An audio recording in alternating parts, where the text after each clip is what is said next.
b'fnei atzma. So the very last line he says, Tanya kivased Rav Nachman. There's a brisa which supports Rav Nachman, because we had just been discussing yesterday. Thank you, Said. Do we say a shechianu on Shmini Atzeres? And we said we do make a shechianu. Rav Nachman says we do make a shechianu because it's regel b'fnei atzma. So Tanya Gavas is Rav Nachman, Shmini. Now here we are on the top of 48. Regel b'fnei atzma. Shmini Atzeres is its own regel, its own holiday, even though it's connected to Sukkot. Okay. Kos Yeshuas Esav Shem Hashem Ekra Baruch Atah Adonai Eloheinu Melech Shehakol Niheh B'Vo. Wow. And Kafeh and Torah. Regel b'fnei atzma. Shmini is its own holiday. Le'inyan Pazar Kashav. This is the famous Pazar Kashav. You've all heard of Pazar Kashav, and now here it is in the flesh. We're going to explain what a Pazar Kashav is. So if anyone asks you about Pazar Kashav, after today, you're going to have it down. So what is Pazar Kashav? It's an acronym for Payis b'fnei atzma. Now, Payis is a lottery. Rashi explains, during Sukkot, we offered 70 bowls. The way they did that was they started with 13, and then they had 13, 12, 11, 10, 9, 8, 7. So they went from 13 to 7. So they offered these bowls. Normally in the temple, you would do a lottery. We learned a lot about this in Yuma. There was actually a discussion in Yuma that on Yom Kippur, do we have a lottery even for the Tmidim and the other offerings, or do we have the Kohen Gadol just does everything himself if he can? But there's a discussion there. Do we do a lottery? Because the normal procedure, standard operating procedure, is we do a lottery, a payis, for which Kohen does which avoda, and we do a payis for the Beit Av, for which house of Kohanim will do an avoda. But here Rashi explains during Sukkot, we split it up by the households. All of the households would come for regel. They'd all be older regel, so all the Kohanim would be going to the temple, and they would take turns offering the parim, offering the bowls. And the bowl is it's a nice big yishmak animal, plenty to go around. But the 24 mishmarot, the 24 houses of Kohanim would take turns offering the bowls. So each house would get a turn, 1 or 2 turns, and most of them would get 3 turns, except 2 would be left out. They'd probably go again the next year. So they'd go in a rotation. They'd all be important. But here on Shmini, there is only one bowl. So everyone's had a turn already. There's only one bowl. They would make a payis on this bowl. They would draw lots for which house, which of the 24 mishmarot of the Kohanim would do this bowl. And this reminds us on a hashkafic level that, remember, we talked about yesterday, all of these bowls are connected the 70 nations, the 70 root nations of the world. Okay, today there was more than 70 nations, 70 languages, but they all go back to 70 roots. Those 70 nations gave rise to all of the other nations. So the bowls are connected those. So really, they take turns. Really, in an ideal world, just like the Kohanim took turns offering the bowls, all the nations take turns. They each have their own turn. But the one bowl, the one par of Shmini Atzeret is Keneged Am Yisrael, and that's a chosen nation. So too, we draw a lot for the Kohanim are chosen to offer that one bowl. So that's Payis, that's the pay in Pizar Kashov. Zman Bifnei Atzmo, Zman here is Shechianu, Higianu, Vikimanu, Zman Hazeh, like we discussed yesterday. Regel Bifnei Atzmo, it's its own regel. So, okay, Regel Bifnei Atzmo. Rashi here says, She'ein Yoshbin B'Sukkah. And the Tosfos discusses, it's an interesting inyan about Avelus. And the Tosfos brings up what happens if, God forbid, somebody becomes an Avel just before a Yom Tov. The Yom Tov knocks out the Shiva. And if he's in Shloshim, the Yom Tov can knock out the Shloshim. So what happens? Lo Aleinu, God forbid it shouldn't happen to us, someone has a family member pass away shortly before Sukkot. So he didn't have a Shiva before Sukkot. So the Chag Sukkot will knock out the Shiva, and then Shmini Atzeret will knock out the Shloshim. That's how it says maybe it knocks out only 21 days, maybe each Yom Tov takes 7 days off of the Shloshim, but it decreases the Shloshim. It decreases the status of Avelus simply by having the Chag. Make sure this was, okay, good. We are streaming, very good, Baruch Hashem. So hello to everyone on YouTube or on the stream as well. Good. And so the Yom Tov of Shmini Atzeret decreases the amount of Avelut, just like the Yom Tov of Sukkot does. That's what he means, Regel B'fnei Atzma. So it's Pazar, Payis Zman Regel. Now we have Kashav. So what's Kashav? Carbon B'fnei Atzma. Like we explained yesterday, there's one bowl. on Shmini Atzeret, unlike the 13 through 7 bowls on the days of Sukkot. It has its own special carbon. And Shir Bifnei Atzmo, we mentioned yesterday, Lamnatzech ala Shminit, that this was the song that we say, the Tehillim we say on Shmini Atzeret, and the Tosafot said yesterday, it's Mashma and Yerushalmi, that the Levim would say this in the temple on Shmini Atzeret. Lamnatzech ala Shminit, and Bracha Bifnei Atzma, it gets its own bracha. And the Rashi here says, what's bracha bifnei atzma? At Yom Hashmini. So yesterday Rashi had said that Shmini, at Yom Shmini Chag Atzeret Hazeh. Some people have this girsa in their davening and their benching on Shmini Atzeret. At Yom Hashmini Chag Atzeret Hazeh. That's Rashi's girsa for Birkat Yom. Rashi brings another pshat. Rashi says, B'tosefta mashma shemavarchina that the melech. They'd give a bracha to the melech. They would bench the melech on Shmini Atzeres. Hachi Garcinan law, bracha bifnei atzma, shedemar, he brings a pasuk in Malachim, b'yom hashmini.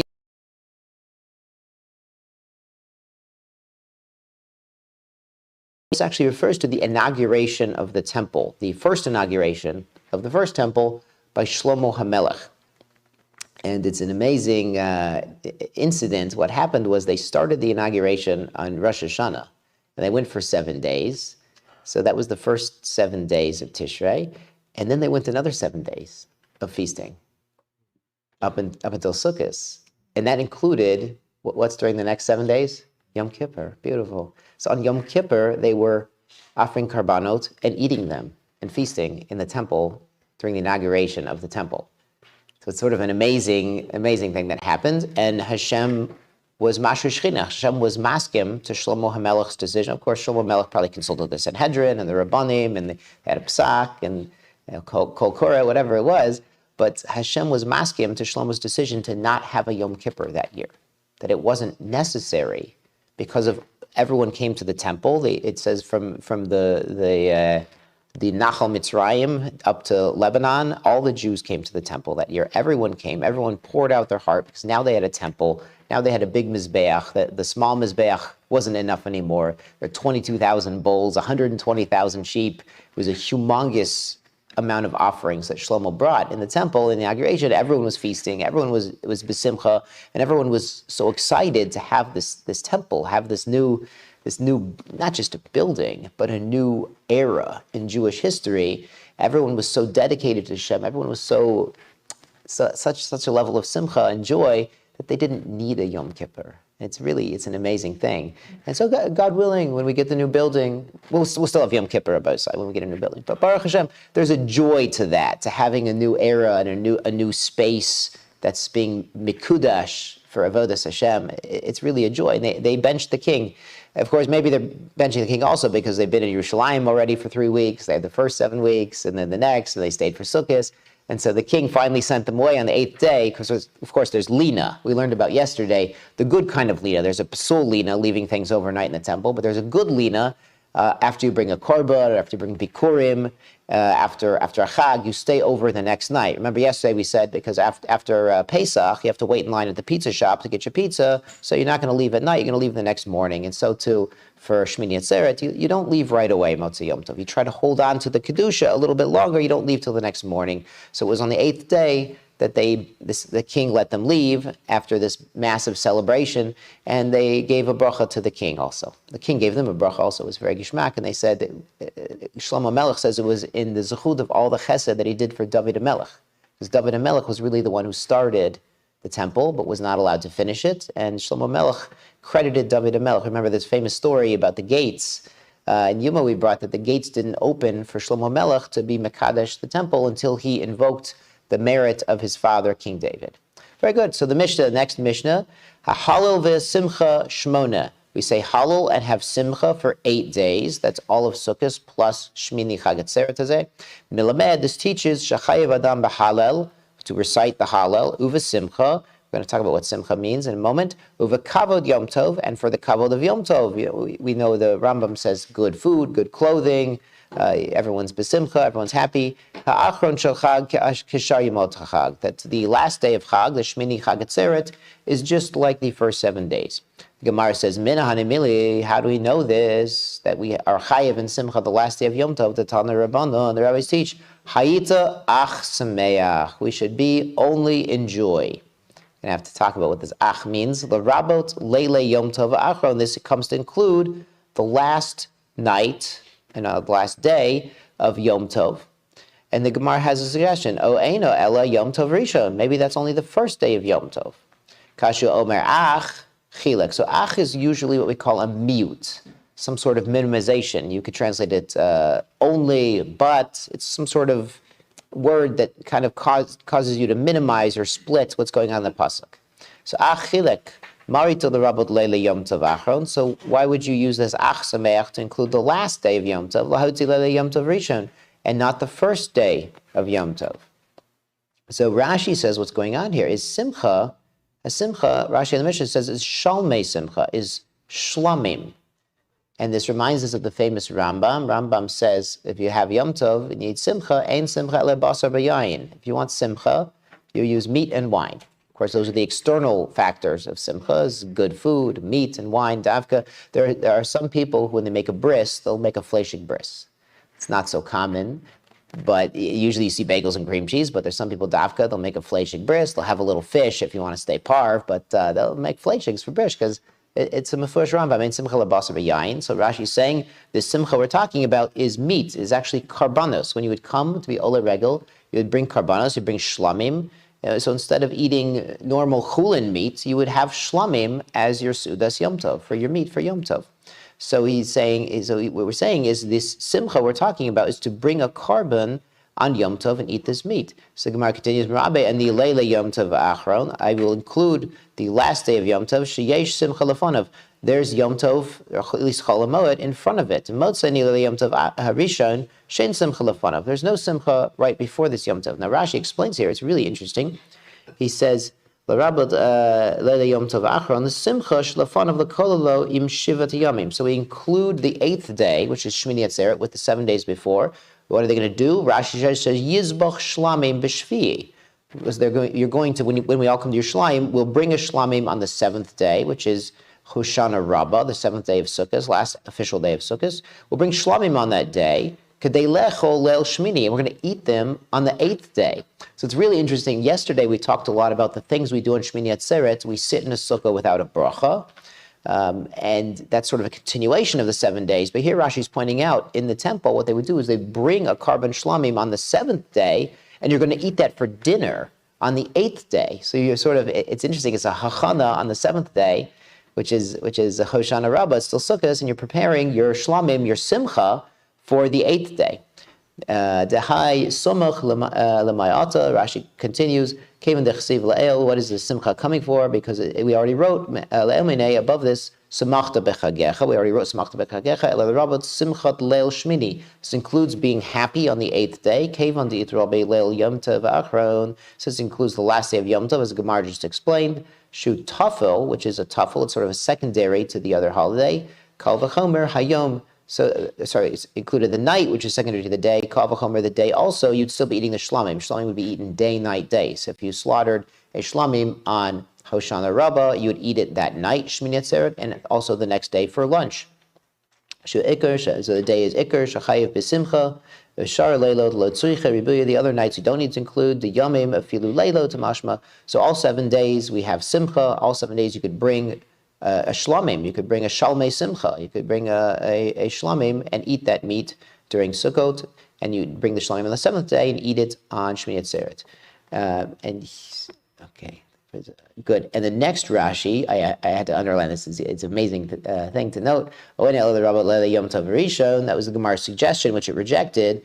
So what would you think? So if you're bringing shlamim on Hoshana Rabbah, you're going to eat them on Shmini Atzeret. So how would you bring a shlamim for the first day of Yom Tov? You have to bring it erev Yom Tov. So he's a hamaminish that tzarich lizbach shlamim erev Yom Tov l'simcha leila rishon. So you would say that before the Chag even starts, Erev Yom Tov, you would bring a shlamim for Yom Tov, Erev Yom Tov, before Sukkot to have that simcha on the first night of Yom Tov. So the Gemara rejects, you don't have to do that. But where do we do that, Rabbi? Where do we bring a shlamim Erev Yom Tov? Pesach. So we davka do this on Pesach. Pesach, the carbon Pesach, is on Yud Daled. And Pesach is not until that night. So we davka on Pesach bring a carbon Pesach, and we also bring a shlamim Because remember, from Pesachim, how do we eat the carbon Pesach? First or last? Last. What do we eat first? The shlamim. So if you had a small number of people and they're going to fill up on the Pesach, you would just bring the Pesach. If you have more people, you need a shlamim also to fill up on the shlamim. And the Pesach, remember, is ne'achal alasova. So we davka do this on Pesach. We bring a shlamim erev Pesach before the Pesach. And then at night, we eat the Pesach, and we eat the shlamim first, so the Pesach's ne'achal alasova. It seems different. So Rashi's pointing out we don't do that. Als simcha. The suggestion the Gemara has, we do this on Sukkot to have the simcha, to have a shlamim the first night of Sukkot, also the simcha. But Pesach, it's not a din in simcha. Pesach is a din. It's really a din in achdut and being part of Am Yisrael. Remember, Pesach, we mentioned yesterday, is the only chag that has a makeup, has a Pesach Sheni, because that's how important it is that we bring a carbon Pesach to be a full citizen. Because remember, a ger also brings a carbon Pesach when he becomes a Jew. To be a full citizen is sort of a rite of passage and a rite of achdut, of being included in these three groups that would all come together on Yud Daled Nisan and bring the carbon Pesach. So the din in Pesach, this shlamim of Pesach and this extra shlamim, so it's nechal asova, it's really a rite of passage to really be part of Am Yisrael. So God willing, be zocheh soon to be in these big groups for Pesach. But there's a havamina, we do that erev Sukkot also, and the Gemara rejects that we don't have to do that erev Sukkot, but we do have to have simcha the last day, Shmini Atzeret, which is accomplished by a shlamim. Now, the lashon ach sameach is very interesting. Only besimcha. So there's a gra who explains what does this really mean, ach sameach, regarding Shmini Atzeret. Now the Rashi explains already that there's a smichut. The psukim are next to each other. The Rashi brings the psukim are like this: B'yom Shmini shilach. Okay, I'm getting ahead of myself. That's the speaking of Melachim. He says Chag Sukkot ta'aseh lecha. The holiday of Sukkot you make for yourself. Shivat yamim be'aspecha begonecha v'yikbecha. When you gather your crops and your wine, v'samachta bechagecha. So Chag HaSukkot, Shivat Yamim, V'samachta B'chagecha are right next to each other. So we see that Samachta B'chagecha applies to the 7 days of Sukkot. But when it says Ach Sameach, only B'simcha applies to the 8th day, the Gra points out because what's not wrong, what's different on the 8th day? We talked about yesterday, no lulav, no etrog. You don't sit in the Sukkah in Eretz Yisrael, in Chutz La'aretz, you sit without a bracha. There's none of we had all of these factors on Sukkot. We had all of these mitzvot. We were holding mitzvot. We're surrounded by mitzvot. We had all of these things. On Shmini Atzeret, ach sameach, you only have the simcha. You don't have the lulav, etrog, sukkah. You don't have all of the things. You only have the simcha. So it's a special thing, like we mentioned, the Chazal, that the Sukkot is sort of, in a sense, a holiday for all of the nations. All of the world. It's universal. It's for everyone, for the 70 nations. But the Shmini Atzeret is only for Am Yisrael. And we don't need any of the external factors. We're ach sameach. It's just us and HaKadosh Baruch Hu, only b'simcha. So the Gra says, ach sameach, we only have the simcha. We don't have the other things. Ach sameach, only the simcha. So it's something to think about on Shmini Atzeret, coming up in about a month from now, that we don't have the lulav etrog anymore, but we have the simcha. We're holding on to that simcha of the entire Chag. We have our shlamim from Hoshana Rabbah. We're carrying that through to Shmini Chag Atzeret. And it's a beautiful thing that we're ach samech, where it's only us and Hashem, only with our simcha. Beautiful. Mishnah, the next Mishnah, Sukkah Shiva. The Sukkah is for 7 days. Ketzad. Now we're going to say Ketzad. What do we do at the end of those 7 days, at least in Eretz Yisrael? Gamar melecho, when you're done eating on the 7th day on Hoshana Rabbah, lo yatir et sukkato. Don't untie your sukkah. This yatir means like untie, and then it would your schach would fall off. It wouldn't be tied on anymore. Aval morid et hakelim, you take down your kelim. The lashon morid is because they used to have it on the roof. So it was the typical thing. They had flat roofs in Eretz Yisrael, and we talked about going up on the roof. We talked about it when the chatan. This was a few weeks ago when a man just got married. If he could leave his kala in the sukkah up on the roof, if they should have the suda of their wedding up in the sukkah on the roof, maybe there would be a yichud issue if he has to leave and she's up there on the roof and people come to visit. So they had their sukkah on the roof. They had morid the kelim, take down the kelim, the plates and the spreads and the nice kelims. Remember, there's a din. First back, you take your nice things into the sukkah, your Yom Tov things. Min mincha lamala, after mincha, because mistama, you're done eating your sudas. Mipnei kavod Yom Tov achron shachag, for the kavod of the achron shachag. And Rashi explains, because you need your nice kelim for Yom Tov in the house, because in Eretz Yisrael, on Shmini Atzeret, they're eating in the house. So you'd bring your nice things out of the sukkah after, afternoon time, after mincha time on Hoshana Rabbah. You bring them back to the house because you're going to need them for kavod Yom Tov. The Gemara says, Ein lo kelim l'horid mahu. If he doesn't have kelim to take down, what does he do? So the Gemara says, Ein lo kelim, ela ki ishtamash b'vay ishtamash. So when he was eating there these 7 days, what was he doing? Ela en lo makom l'horid kelim mahu. He doesn't have another place to eat. So he's actually going to eat in Eretz Yisrael on Shmini Atzeres in his sukkah. So why would he have to take them down anyway? He's demonstrating he's done with the sukkah because we have something called Bal Tosif. So if in Eretz Yisrael you continued eating in your sukkah on Shmini Atzeres, it looks like Bal Tosif. It looks like you're adding on another day to sukkahs. Now it's a funny thing because we just talked about in Chutz La'aretz we do eat in the sukkah on Shmini Atzeres just without a bracha. But in Eretz Yisrael, to continue doing that, and you didn't make any changes, it looks like a Bal Tosif. So you take the things out of the sukkah into the house. If he didn't have anywhere to take them, because he's going to continue eating in the sukkah, remember Taisos said yesterday, maybe it's nice to eat in the sukkah. We don't bring a lulav and esrog. Taisos explained yesterday, it's muksa. It looks like derech chol. We don't do that in Shmini Atzeres, but Shmini Atzeres we could keep eating in the sukkah as long as the weather's nice. It's a revelo. It's nice eating in the sukkah.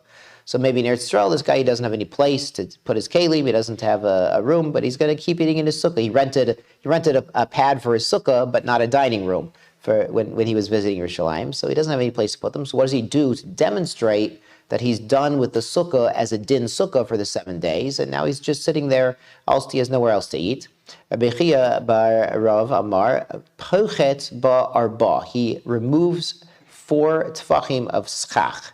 So usually a 3 tefach gap in schach is good enough. Tosfos points out if you have puzzle schach, it needs to have a gap of 4. Remember, this back to the first parak of how much bad schach will mess up your sukkah. So he actually, in Eretz Yisrael, he would remove schach from the roof, demonstrate he's not adding on. It's not a Bal Tosif. He's not adding on to the mitzvah. He's simply eating in the sukkah because it's nice to eat in the sukkah. He didn't move his kelim. He just invalidated the sukkah.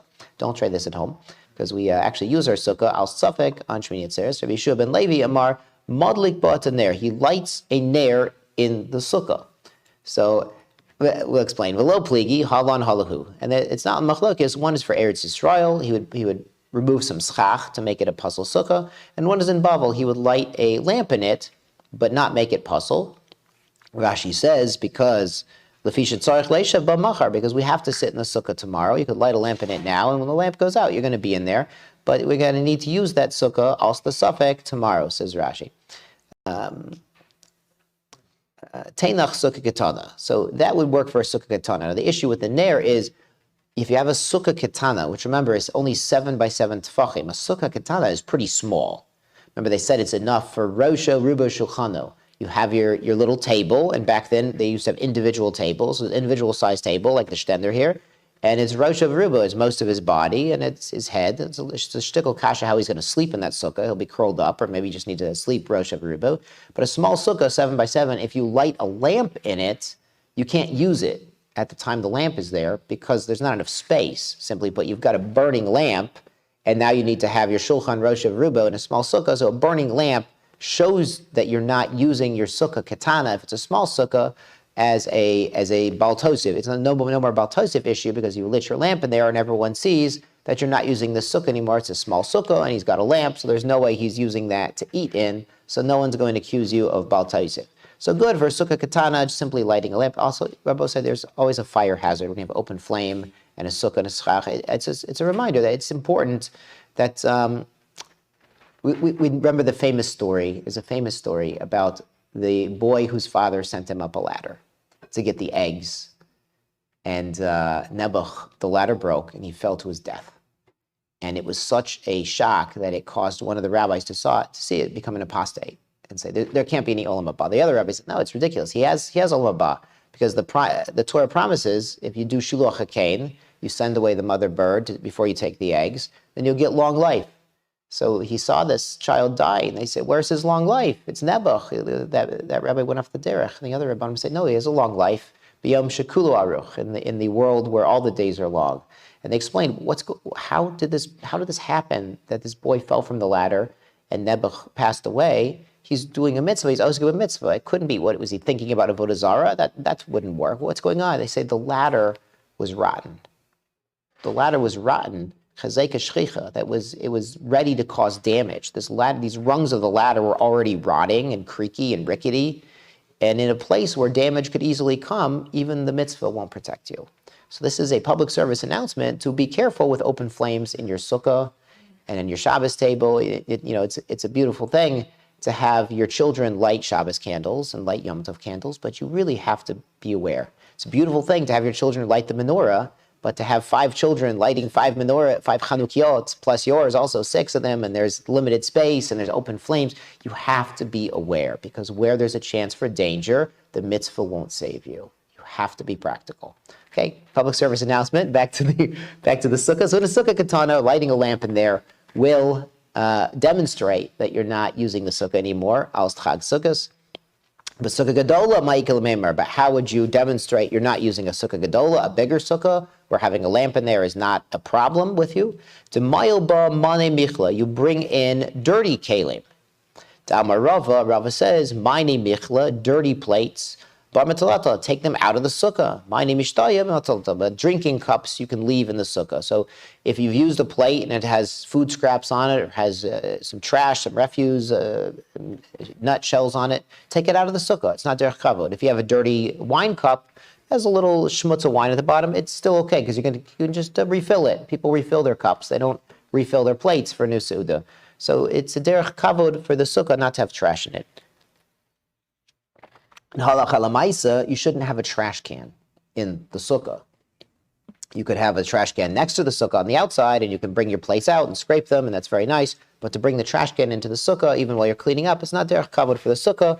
When you have things that are mine michla, dirty kalim, dirty things, trash, take it out of the sukkah. So if you have those things, you left those things, dirty plates in the sukkah, you're demonstrating to everyone in your sukkah gedola that you're not using it also bal tosif. Okay, you might be eating there on Shmini Atzeret, but you're not adding on to the holiday. So that's a way in Bavel and Chutz La'aretz to demonstrate that you're not doing bal tosif. We're not sitting in the sukkah on Shmini Atzeret because we're trying to add to the holiday, but simply also speaking the Yom, or else we have nowhere else to sit. Mishnah, Nisuch HaMayim Ketzad. So we have a new subject. This is actually the last Mishnah for the Perek, the second to last Perek in Sukkah. And then amazingly, we start Beitzah next, which is funny because we do Beitzah, then Rosh Hashanah. Yes, I know it's out of order. I didn't make the Seder, but we'll be doing Beitzah during the Yomim Tovim, during Sukkot, which is really nice because there's a lot of inyanim there about Chol HaMoed and about Yom Tov, so it'll be nice. So Beitzah and Rosh Hashanah next, but we are almost to the last Perek of Sukkah. Here's the last Mishnah in the Perek. Nisuch HaMayim Ketzad. How do we do Nisuch HaMayim, the pouring of the Mayim upon the Mizbech? Tzlochit Shel Zohav. There is a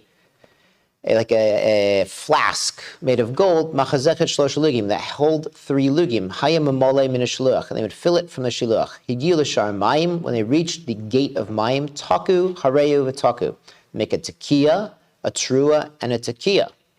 Allah bekevish bana l'smol, he went up the ramp and turned left. Usually we turn right. We're going to explain the Gemara. Shnei sfalim shel kesef hayusham, and there were 2 bowls of silver there.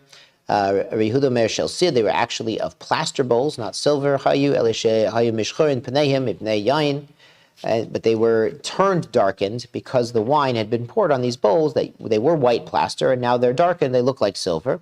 They Yain Minu Kovin, they have holes in them. Turning over to Amid Base, Kamin Shtei Chot Min Dakin, like 2 thin nostrils. Echad Meuve Echad Dak. One of these nostrils, these holes in the bottom of the bowl, is wider, and one is thinner. So the 2 liquids will drain simultaneously.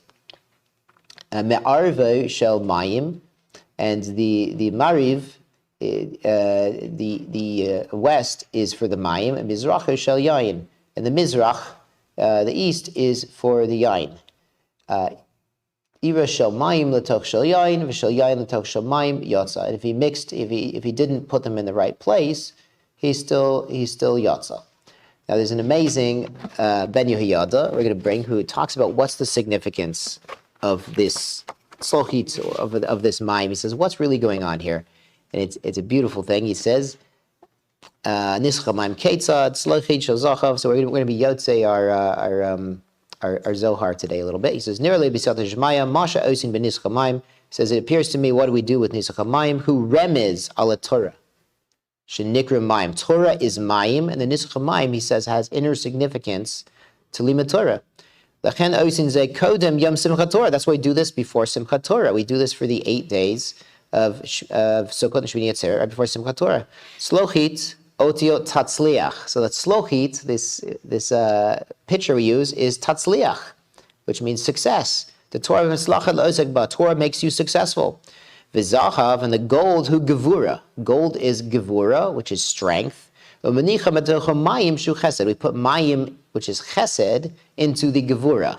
Remez shebe'esek Torah yemitu kagevura. When you're osek in Torah, you sweeten and lighten the gevura, the strong judgments. Gevura is strength and judgment, and the chesed will mimatek, will fix it, make it sweeter. B'chasadim, in the chesed of Torah. Mechazeket gimel lugin, it's 3 lug. Keneged limud hapshat, limud apilpol, limud asod. Of the 3 layers of analysis. O keneged shlosha dorot, or the 3 generations. Shemachazikim ba, dichsiv, lo yemushu, mipicha, umipizaracha, mpizera zaracha. So 3 lugin for the 3 generations. When you're osik in Torah, you teach your children and your grandchildren, and the Torah will stay with your family forever, God willing. Tiku, hareu tiku, the tekiya, trua tekiya, remez the mituk gevura, remez it betrua. So he says, gevura is in the trua, bechasadim, remez it betekiya. And chesed, so you're mixing chesed and gevura again. These are Kabbalistic concepts, but we'll just stick to what he says. You're mixing Gevurah and Chesed together, and they have 2 holes like nostrils to drain the liquids. Dukma chotim shebo chush hareach, that's your sense of smell. Shemimena magia hana leneshama, because your sense of smell brings hana to the neshama. Talked about this in Maseches Brachos. We make a bracha because you have hana, even though you're not eating, your neshama has a hana from the good smells. He says, brings baza kol neshama tahalaya, ezu devashan neshama nehenet ba zehareach. So this is the sense of smell your neshama enjoys from this. V'ramuz b'zei sheyilmod adam Torah lishma. This hints that you should learn Torah lishma, not for any other benefit. Sheyeh mimenu hana l'neshama. Learning Torah lishma brings hana to your soul. Mash ein ken Torah shelo lishma, but Torah lishma does not. Gam chotem hu bevina sod. Masha Amar the Balachotim and Imipalo. So he brings the Balachotim, someone who has a sense of smell, someone who has nostrils. That's who he's praying for. Yedeya ki Torah mevina nafka. Torah is from the sphere of bina, of understanding. Shenitna me olam habriya, which comes from the world of bria. Okay, so we're getting a little esoteric here. Shusod bina, which is the secret of bina, the sphere of bina. And so here he brings something more practical. Echad muve echad dak. Torah, so he says one whole is bigger, one smaller. One is the Torah Shebal Pei, one is the Torah Shebeksav. So the Mayim is like Torah Shebal Pei, and the Yain is like Torah. The Mayim is like Torah Shebeksav, which is easier to go down, and the Yain is like Torah Shebal Pei, which is a little more difficult. And he brings the bowl for the Torah Shebeksav is closer because we start with Torah Shebeksav.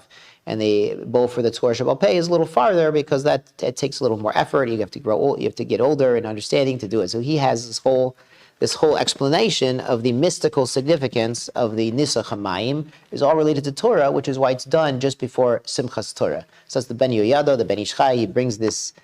We've got a little too Kabbalistic there for me. It's beyond my pay grade, but he brings an explanation there related to the Gevurah, the Chesed, the Mayim, and the Yain, and the gold, all these beautiful concepts, the side.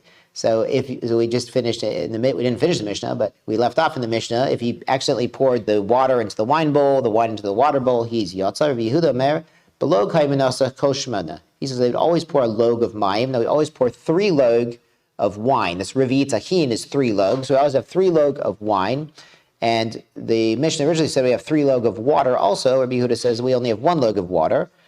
And to the pourer they say, Hagba Yadacha, lift up your hands so he can see you pour in. So instead of just pouring into the bowl, lift it up and pour so we see the liquid actually going into the bowl. Why do they do this? Because there was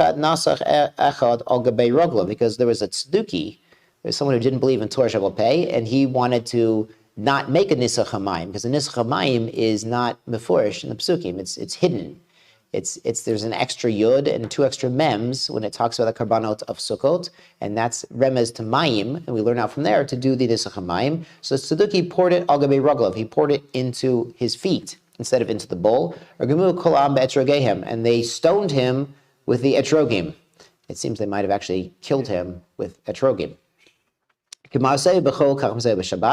On a weekday, we do the same on Shabbat.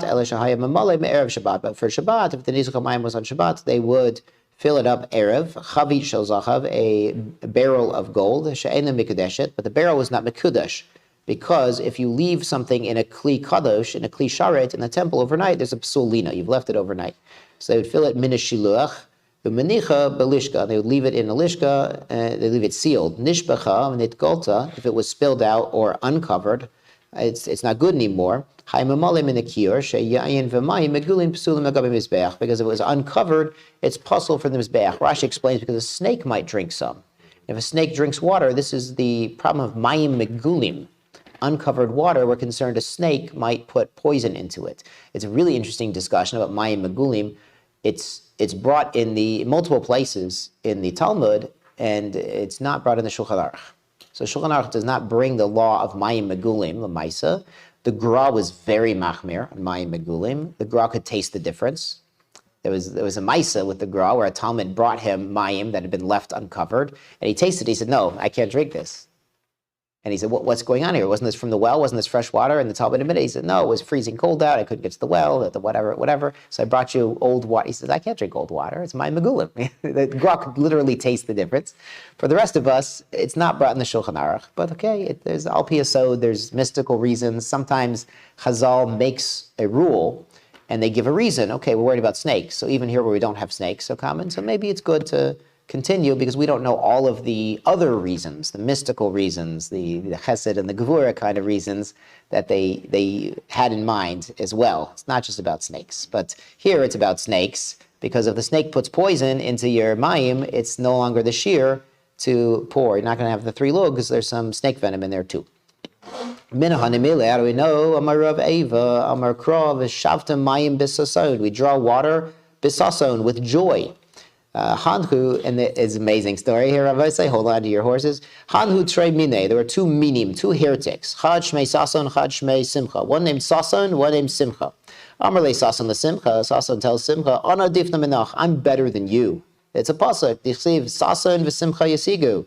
That Sason comes before Simcha. They'll get joy and gladness. And the Sason comes first. Amar le Simcha l'Sason, no, difna minach. No, I'm better than you. Dichsiv Simcha v'Sason la'Yehudim. There's Simcha, there's gladness v'Sason and joy like Yehudim. So he says, I'm first. Amar le Sason l'Simcha, had yom shavkuch. So one day they're gonna leave you. They're gonna leave you alone, and you're not gonna be rich and famous anymore. V'shavich parvanka, and you're gonna be like a herald, a runner, like a mere runner, not like the king. You'll go with Simcha. It's mashma, Simcha will run ahead of you, not be with the main body of everyone else. One day they're going to leave you alone. They're going to take you down from your position. And you're going to use you as a water drawer, which is a very menial profession. Sason's going to be the water drawer. So it's hilarious. These heretics are bringing psukim to argue which one of them is better. We see this a lot. We see this with certain sects. Certain faiths will bring you psukim to prove that they're right because they completely misunderstand the psukim and the intention of the psukim. They're not learning with Rashi, and certainly not with Tosfos. They don't understand what they're saying, but they're bringing a lot of psukim. So be aware of this, that sometimes people come at you with psukim and they really don't know what they're doing. It's not new. These heretics were doing it 2,000 years ago. Amar lehahu mina, the Shmei Sason. So Sason comes Rabbi Abahu, and he says, Atidu di matmalu li maya. He says, in the future, mashma, in the world to come, you're going to be drawing water for me. In the world to come, you'll draw water. He translates it for sason. So he's telling you, you Jews are going to draw water from me in the future, in the olam ha'emes, or in the afterlife. He's saying, I'm right and you're wrong. Amrele. So what does Rabbi Bahu say? If it says shaftam mayim lisason, we'll draw water for sason, it would be like you, Mr. Sason. Hashadik bisason, we draw water in sason. What's going to be? Mashche l'hau gavra. They're going to skin you. They're going to flay you, rip your skin off. Mishavinan le guda. And they're going to make you into a flask. Umalidan b'maya. And we'll draw water from the well using your skin. So what's Rabbi Bahu really saying? He's really saying, you don't have an afterlife. You were a Jew that denied Tchiyas HaMeitim. You denied the afterlife, so you don't get it. Okay, and that sounds scary because it's scary. It's a Gemara in Sanhedrin, but that is scary. And we're going to use your skin to draw water. What's going on? As Maharshal explains, his name is he's Sason. Shaptamayim Besason. Sason is joy. And what Sason and Simcha were arguing about is what's better, which kind of joy is better. But their goal was joy. Their joy is pleasure. Their joy is what makes me happy. How can I be fulfilled and happy and get my bucket list and get everything I want? And Rabbi Baruch is saying joy is not the ends. Joy is a means. We're going to take the joy, your skin. It stands for joy. We're going to take that joy and use it to draw water. Water is, again, Torah. Water is Torah. We're going to use joy to learn Torah. The goal of life is not to be besimcha. There's a lot of people who are besimcha because nebuch, they're using substances. That's their simcha. The goal in life is to use the simcha, to use the good kind of simcha, the meat and the wine and the celebration and the good food and the good company and the good chevra. Use the simcha to enhance your life, to draw the water, to elevate yourself, and to increase your limud Torah and your kedusha. You use the simcha, you use the external factors to elevate the internal factors. This is Rabbi Abahu's lesson. The simcha is not the joy is not the ends. The joy is the means to an end. It's a tool. It's a tool for living. That's what Rabbi Abahu is teaching. Good. Alav Kevish, Fana L'Smol, he goes to the Rebbe, turns left. Tanar Banan, Kola Olim in the Mizbeach, Olim Derech Yamin. We normally turn right. Remember, we learned this in Zvachim, Makifin, and they go all around the Mizbeach. So they would go up the Mizbeach. The ramp was in the south, you go up north, you turn right, and you go all the way around the Mizbeach and come back down. That's the normal standard procedure. Yordi derech smol, they go down towards the left. Chutz mina olim l'shlosha devarim. Except for these three things, hallelujah. Sha'olim derech smol, they go up towards the left because they're turning left to that southwest corner. Chozrim alekev, and they go back the way they came. Eluhen, these are the three exceptions to the rule. Nisach hamayim, nisach hayayin, olat ov kishirobta b'mizbech. So the wine and the water and the olat ov, when there's a lot of olat ov in the mizbech, they would have to go up, turn left, and then come back down the way they came instead of going all the way around the mizbech.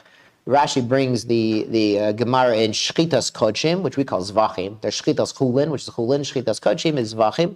That smoke could damage the birds and the water and the wine, so we don't want to walk all the way around the Mizbech. It's more than 100 amot, and get smoke and everything. So we'd go right up and do the avoda and come right back down. So these two bowls, either they were silver, or Yehuda says they were plaster that became darkened by wine. Bishlam ad yain. We understand the bowl for yain, mashir, it would get dark from the wine. Demaya amay machshir, the bowl for water, why would it get dark? Kavan to Amar Mar, because the Mishnah teaches ira shalmayim latok shal yayin, yayin latok shalmayim yotza, because you could mix them up, b'diavad it works. So people weren't so careful. Shalmayim matei lashchoye. So the bowl that's set aside for mayim, sometimes they would pour wine in that, and it works. They're yotze. So if you don't have to be careful about something, then lamaisa people won't be so careful. So this is so in life. You have to know what works, b'diavad, but if you say, oh, it's fine, b'diavad, it's fine, so people are going to go with that, and they're going to do what's fine, b'diavad, so you see it would get dark.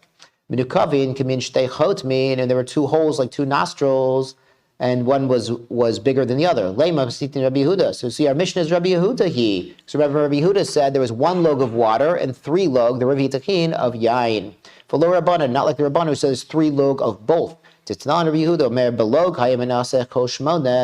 log of water according to Rabbi Yehuda. They were both 3 log of water and wine. We can say our Mishnah is the Rabbanan. And why do you need one opening, one nostril bigger than the other? Because wine is thick, it's viscous. Maya kolish, and the water is thin. Water goes down faster than wine. Okay, for some people, the wine goes down just like water. That's good too. And this we know is true. To Rabbi Yehuda, if Rabbi Yehuda was teaching the Mishnah, Rachav v'katzar islay, he would say Rachav v'katzar. He wouldn't say one is me'uva, one is dak. He would say one is wide and one is narrow, because that's how he teaches. To Tanya, there's a brayso, Rabbi Yehuda Omer, Shnei kasvot. There are 2 kelim hayusham onto the mizbeach. Echad shamayim, echad shel yain pia rachav, shamayim pia katzar. So we see Rabbi Yehuda teaches rachav v'katzar, and the Mishnah teaches me'uva and dak. So you see, the Mishnah is really like the Rabbanan. Kadesh yushnehim kolim b'vat achad. So he explains they'll finish at the same time. Shma mina. So we learn from here that the Mishnah is like the Rabbanan, and it teaches that the holes were different, so that the liquids would finish draining from the bowls at the same time. Taisvos points out that according to Rashi's pshat, the liquids would drain out of the bowls through the keren onto the mizbeach, and then on a drain on the mizbeach into the shitin. He says, Tosus doesn't understand. He says, it's a tema. Where's he getting this from? How does it have to go on the Mizbeach? If you're pouring it into a bowl on the horn of the Mizbeach or on the side of the Mizbeach, it's on the Mizbeach. Why does it have to drain onto the Mizbeach and then on another drain into the Shitin? So he says, it's probably direct access, but there is a shot in Rashi that the liquids would spill out onto the Mizbeach and then into a drainage system there. So there's a little more plumbing involved. But that's a machlokes Rashi Tosos. Me'arvo shel mayim, the one for the on the erev on the west was for mayim. Taravana ma'aseh b'tzuki echad. Here's the tzuki echad shenisach al. He poured the water on his feet because he denied that there's a such thing as nisach mayim. Ergumuhu kol ha'am be'etrogehim, and they stoned him with their etrogim. Why did they use etrogim? Because how do we know what an etrog is? The Torah doesn't tell us what an etrog is. Remember, pre-Eitz Hadar. We talked about this pre-Eitz Hadar. It's dar in the tree, it's glorious tree. It's halacha l'Moshe Messinai. It's Torah sheba'al pei that we know what an etrog is. So here's this stupid Saduki who's a Kohen in the base of Mikdash on Sukkot pouring water on his feet. He says, I don't believe in Torah sheba'al pei. I'm going to pour the water on my feet. How do you know what an etrog is? You don't know anything without Torah sheba'al pei. The Sefer Torah in there's no vowels. You don't know how to read it. Without our Masorah, without our tradition, direct from Moshe Rabbeinu, every generation, down to us, we would know nothing. With the Sefer Torah, you can't figure out anything. You need the tradition, you need the Torah Sheba'al Pei, or you got nothing. That's why they use their etrog to execute the heretic. And the horn of the Mizbeach was damaged, the horns that stick out on top. And Rashi explains, how did it get damaged? From the avonim shezarku bo. They also threw stones. It wasn't just etrog. Etrog's not going to damage a stone. They threw stones, mamish. They threw rocks at him also. His mamish, they killed him. They executed him for his heretical beliefs. Haviyu bol shel melech, so they brought a scoop of salt, stomu, and they closed up the gap, the pugum in the horn. Lo mipnei shehuchshar levoda, not to make it kosher levoda, ela mipnei shelo yireh mizbeach pugum. For the cover of the mizbeach, she wouldn't be pugum. I'm going to go to the top of Memtes. Shekol mizbeach she'ein lo kevish, lo keren, lo yesod, lo ribua, puzzle. If it doesn't have all of the ramps and the sod and the squareness, if you knocked at some of the squareness, it's puzzle levoda. Rabbi Yossi bar Yehuda omer af sovev. You also need the sovev. You need the ramps going around. One more thing. Amar Rava bar Rachana, Amar Rabbi Yochanan, shitin misheshes mebreshit nivru. These shitin, these drains to drain the liquid, were made during the 6 days of creation. Shnamar chamuki yerchayich kmo chalaim ma'aseh yedei omen.